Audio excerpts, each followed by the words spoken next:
What possible challenges and barriers can our act face? So, polarized politics are a very huge challenge that this act may have to overcome, as both sides of the climate change crisis could be very torn, meaning one or the other are on either sides.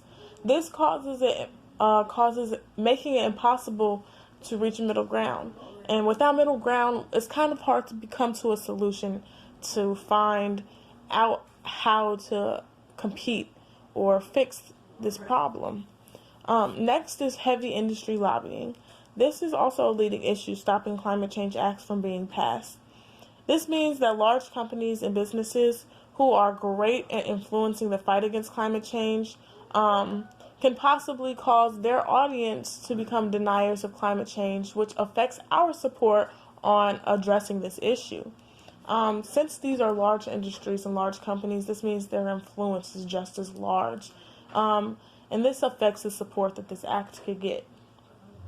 Next is the actual and perceived cost effects of climate change action. So even though we have a plan, that does not mean the plan will always go as expected. So even though we have a general idea of how much these programs and resources could be, that does not necessarily mean that's what they are after starting the process and seeing an end result.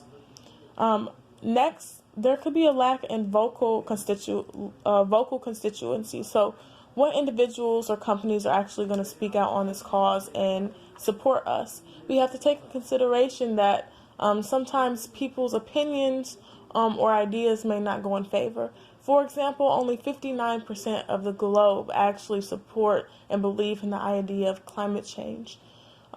So think of that number. Think how large that number is and how large on the opposite end it is.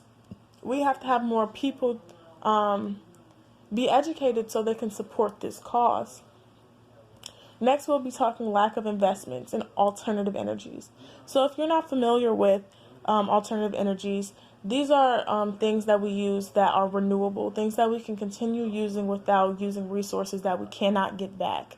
So energies like solar power or wind power, or switching from plastics to papers, which disintegrate and are biodegradable. How much do these cost? These tend to be a lot more costly than the non-renewable resources that we have today, which brings us into our last bullet point: fear of further destroying our economy.